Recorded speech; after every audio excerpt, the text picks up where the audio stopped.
Hey guys, Abomination9 here, and today we're going to be playing KurtzPel, which will be going over the personality test, the character creator, and gameplay, which we fight two mobs or monsters, one humanoid, and one wyvern is what I would call that. So we're just going to jump right into it.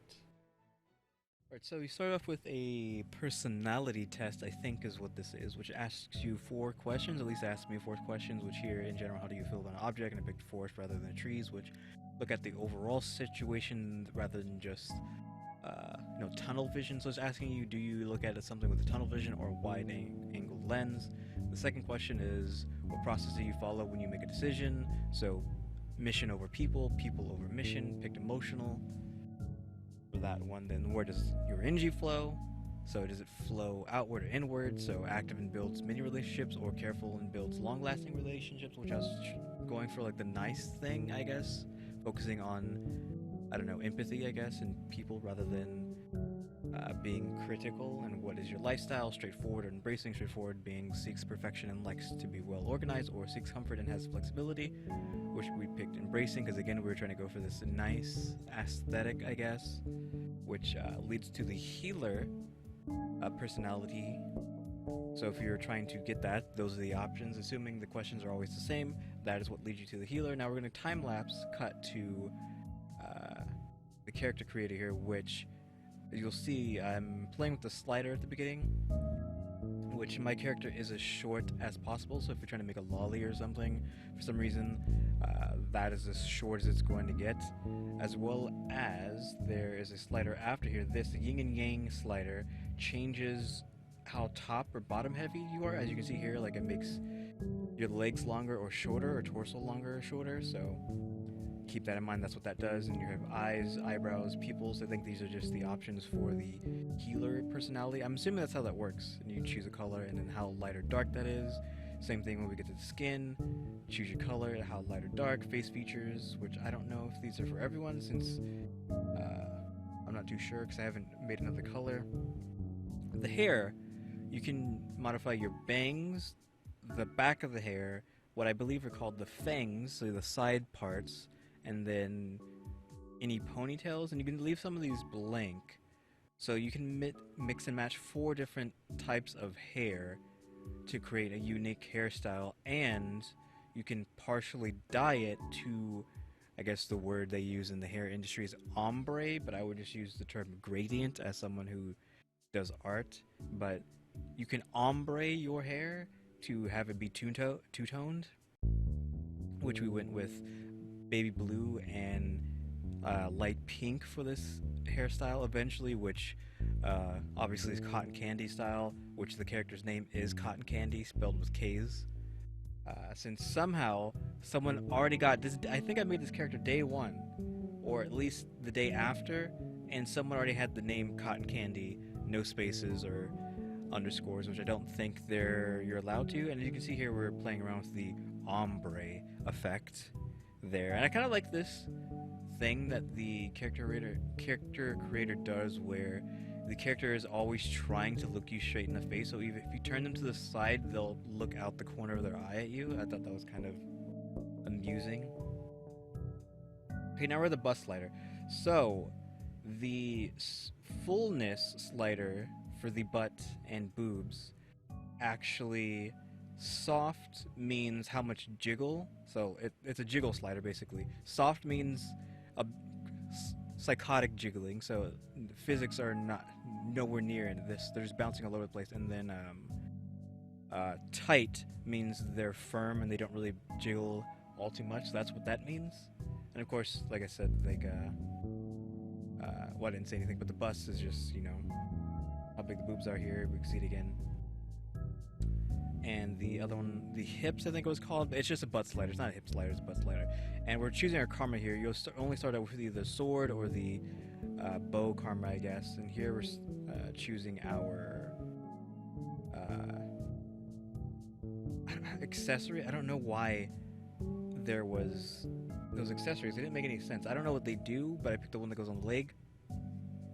But yeah, that's pretty much most of it. Then you pick your character's name. I think I might have missed some things there at the end, right before we got to that thing. Yeah, I was just going to say you only get to choose between two karmas, assuming you haven't bought the DLC. You have to actually pay for them. For the other, like the witch karma and the brawler karma, whatever it's called, with in-game currency, I believe, which you get by doing missions for the first time at the very least. I believe that's how it works. Yes, now we can go ahead and move on to gameplay, which I'll get to something when we get there. So something I need to mention. Alright, so now we are in the gameplay, but we're just in the hub world basically, which, as you can see here, I'm pretty much by myself, which I think the game has an option to... It feels like it has an FPS protection or something, where if you stay at a certain FPS for too long, it forces you to go into a instanced version of the hub world. So I don't know. It's every time I'm out here, I'm with everyone else, and then after a few seconds, it just dumps me out. But we're doing the first mission here, which I'm probably going to cut the loading screen here. Yeah, this is the first mission I think you do, which it seems like they're all just, at least so far for the story, just you versus a boss, which I can appreciate. Also, sorry for the controls in the top right. I actually didn't even notice they were there for this first fight. I didn't realize them until the second fight that we'll be doing in the video. But usually my technique with most of these games is, at least for the first time finding a guy, I will just circle them just to get a feel for them, you know, circling your prey and whatnot, just to see what kind of moves they have. So that's pretty much what we're doing here. Even though I've already fought this guy before, I'm just not really a sit there and swing until one of us dies kind of guy, I guess. I'm more of a, you know, attack at the right moment kind of guy, I guess. You know, I've been playing these Monster Hunter action RPG games for a long time, for decades now, so it kind of just comes with that. But yeah, this is the first guy. He's pretty easy. He's not that hard. Most of this stuff is telegraphed, but not telegraphed in the ways of like Terra or most action MMOs, I guess, where it actually shows you lines on the ground. You can see there he was telegraphing the fact that he was going to jump, but it didn't say where he was going to land on the ground. Like, there's no indicators, at least not by default, I can see, because they're not there. I haven't changed the settings to turn them off or anything. They're just not there by default. See that dash he just did there had no telegraph on it. So that's, you can say that's pretty nice, because I know there's people out there that don't like the telegraphs. It doesn't, I don't really care really, but it does add to the, I don't know, feel, I guess, if you're into that. Though there are damage numbers, which you could say that also takes away from the feel of the game. And then there's a health bar at the top of the screen with a break bar as well, which the break bar is you have to hit them a certain number of times to basically stun them. And once they're stunned, you can just get a bunch of free hits, as you can see there, which is pretty much what you're working towards, really. Though, okay, so this is, their big moves actually have telegraphs, as you can see there. But everything else, I haven't really seen much telegraphing. Anything that's a normal move isn't a telegraph. It's their big moves that telegraph. Also here, this was annoying. I perfectly timed that and everything, and it's like, oops, there's some freaking rubble here in the way. You can't jump over that. So that was annoying. But yeah, big moves are the only thing that get telegraphed.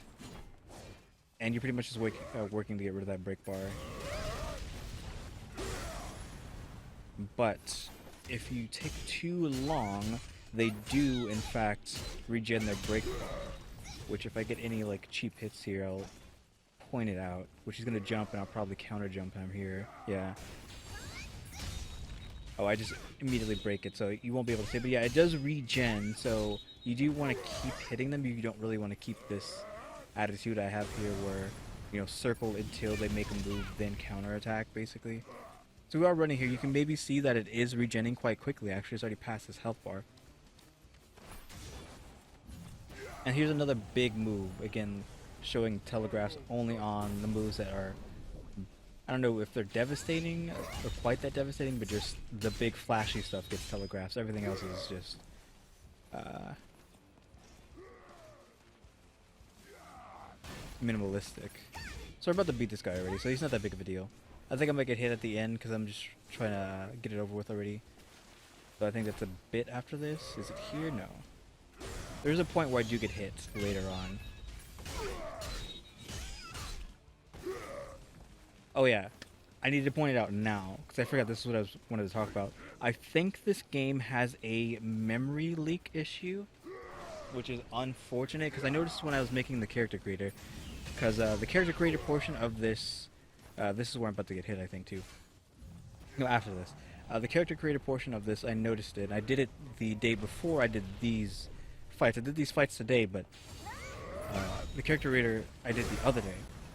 And I was hitting like 60 or above 60 while making the creator, but I was taking so long that eventually, I'm assuming it memory leaked me, and the frame rate was under 30, I believe, and which was really annoying. And then when we were fighting the next boss after this guy, like halfway or more through the fight, it memory leaks, which was really annoying. Also, we're gonna skip to the next fight here. So.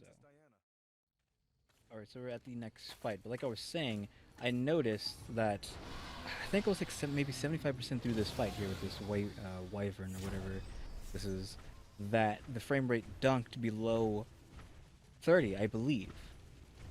So it seems to just happen after a certain amount of time, which Monster Hunter World does the exact same thing to me too, which is why I never finished that among other things that I just don't. I think it's like one of the worst Monster Hunters out there.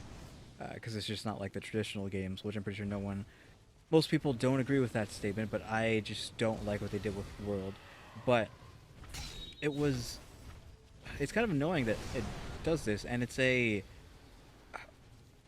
don't know how to even describe it, because World is the exact same way, where the memory leak lasts until the computer is restarted. The frame rate will stay low until I restart the computer, then it will go back to above 60.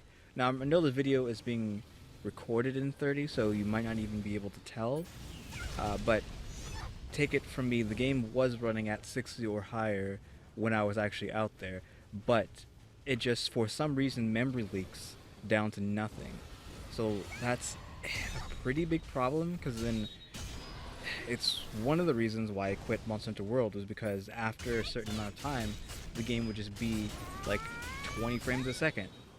And I would have to restart my computer, and I'm going to restart my computer every single time I want to play Monster Hunter World, so it was just like, I'm not doing this anymore, so that's unfortunate. So as you can see here, you actually, with this wyvern, you break him twice. So like once you break him, he gets stunned, and then if you break him again, he falls over to get even more damage in. And then he eventually will pop up and do damage, so you kind of want to get away from him before he's able to counterattack you, I guess. But yeah, this is like the first, I don't know, like Monster Hunter-esque thing you fight, because you just get that first dude who's a humanoid. Was the second pair of humanoids as well? Or a humanoid? Also there I just misclicked, which I misclicked a couple times in this match, I don't know why. But yeah, you fight two humanoids first, then you fight this demonic beast, apparently, but this wyvern basically. Which is kind of cool that you already, on your third fight, you actually get to fight something that's reminiscent of Monster Hunter. It's very... I mean, he has aesthetics that are similar to Rathalos, but not quite. I mean, his tail and color is very Rathalos, but obviously he actually has arms, kind of like T-Rex or any of the quadruped wyverns, I guess. And he has lava all over him, which isn't like any of them, so he's at least somewhat unique, but still has some Monster Hunter aspects to him. Though, as you can see there, I swung at his tail and hit nothing, so there doesn't seem to be destructible parts, at least yet. Though I'm assuming you're not really going to be collecting anything from these guys anyway, so it doesn't really matter. Like, you're just here to fight them, and that's it. And then you get whatever rewards you're getting for that. I don't know, I haven't gotten to past this. I got into the part where you fight the twins or whatever to help that elf, I think, and that's it. I haven't gotten any farther than that because I haven't had the time to play. Yeah, this is pretty much just rinse and repeat for this guy. What you're seeing here, just this careful play that I usually do. You know, just circling them until they make an attack, and then you counterattack, get as much damage in to break them, and then get more damage in. As there, you can see there as well, I deliberately tried to swing for the tail to see if I could cut it off, and I could not. It swung for 0 damage, so you just cannot hit it to break it, which is unfortunate. Maybe they'll do something about that. I don't know. I don't know if they're trying to mimic Monster Hunter. I don't think so. I think they just wanted a coherent action RPG, since they seem to be impossible to make since there aren't really too many good ones. Maybe Terra is okay, but I haven't played Terra in a while, though I did eventually put like a handful of hours into Terra. I'm just going to say maybe 100. It's probably not 100 hours in Terra, but I did play it to a decent level. But I couldn't tell you much about it, so that's how long it's been. Slash how much I don't care about Terra anymore, unfortunately for Terra. There's not much more to say about this fight.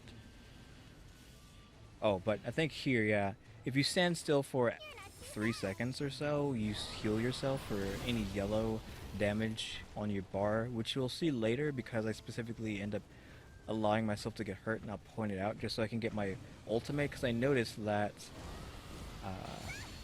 my ult was not going to charge fast enough from how well I guess I was playing. It seems playing well and not getting hit and doing damage charges your ultimate too slow, since I would have never got it in this match if I did not deliberately allow myself to get attacked, which this guy actually allows you to easily harm yourself of your own volition, because he leaves fire on the ground that does decent amounts of damage that you can just stand in and take. So you can hurt yourself without much risk if you're trying to do that, which is what I did at the end. So I think we're going to end up breaking him one more time, then he might go into his final phase, which he starts doing, I think, at least one new move or a couple new moves. That was pretty, like, these are, I'm assuming all these early guys are really simple, though. I originally watched someone play this, like, I don't know, a month or 2 ago, and they're saying it gets really hard, though I haven't really found it to be that hard yet, so I don't know if, like, this is of my own opinion, I'm not actually, like, talking trash about the person, but I don't know if, like, these kind of games are their forte. I don't know. Couldn't really tell from the gameplay. It's just that he was saying that they did get pretty difficult, and he was fighting, like, this, I don't know, Kung Fu guy? I'm not really sure what guy he was fighting, but I think that was the guy he was referring to as being difficult, and there's another guy who was kind of Dark Souls-y that he was fighting as well that seemed to be giving him trouble. And I don't know, if it just seems like maybe these aren't his cup of tea, so I don't know if I can take that with a grain of salt if this game actually gets hard, because these are obviously beginner fights, so I have to assume maybe it gets harder. I was hoping that maybe you could crank up the difficulty after completing them once, but that was not the case. So I think around here is when I realized that I'm not going to get to my ultimate, and that I would have to do something else. But I was just trying to see how long I could push it, like how close I could get to killing him to see if I was going to get it, and I was just like, nope, it's not happening. So it's still going to be a little bit of time before we do this. So he's doing this move, so you can actually get a look at it, because he did it earlier, but I had to dodge away from it quickly. But that's pretty cool. As you can see, he leaves all this fire on the ground, which will tick you for decent amounts of damage.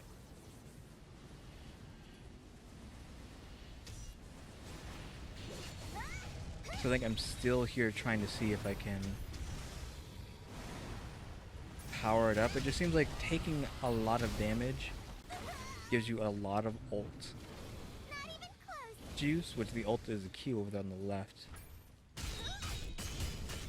See, I'm hitting him a bunch of times, and we're barely gaining anything, so it's mostly just you need to get hit, really, if you want to keep using your Q move. But unfortunately, I feel like with big mobs like this, and this character's ult. I don't know. See, here I'm hurting myself. I'm specifically standing in the fire to get the ultimate to pop. And then he does this move, and I think I'm just going to heal it off, which you can get a close look at this. And apparently I did not. I thought I was going to heal it. I know I do heal after this, just to keep trying to show it off, just in case you don't get to see it. Took a few more hits there, even though we didn't really need to. There, yeah. Now we're healing, which after a few seconds you just start there to heal up the yellow. But yeah, the Great Sword, I guess it's just sword karma move. Like, it's kind of hard to see the ults, in my opinion. Like, I think I do it here. See, in the hitbox of the creature, kind of obscures it a little bit. So yeah, I don't know. I don't know if it's just because of the size of the monster or what. It's just really annoying. I'm just be skipping past this, but we'll skip to me ending the video. Alright, so yeah, thanks for watching, guys. But before we go, I did this with my last two videos, and I guess I'm going to do it here too, even though I shouldn't, because it doesn't relate anything to have to do with KurtzPel. But this is what I'm currently working on. I'm working on making a trading card game, or trading cards or whatever, and I'm going to be putting up the mock-up here on the screen, so if you want to leave any feedback on that, even though, again, this has absolutely nothing to do with the channel, or with the video, or KurtzPel, it's just something that has to do with my channel specifically, but this is a mock-up of a card that I'm making currently, or the design of what the card would look like. And of course, the drawing on there is the last drawing I did on my channel, just thrown on there. So yeah, just if you have any comments on that, I would appreciate it. Though, like I said in the other videos, this is not representative of the final product, as they always say, like in fine text on things. This is just where it is now. It could have like a million transformations from now. I also made the map, but I'm not going to throw that up there yet, since I don't want anyone knowing what the mechanics are too much, just in case. But yeah, that's that. So yeah, guys, thanks for watching. Tune into the next episode. Like, subscribe, comment, do. See ya.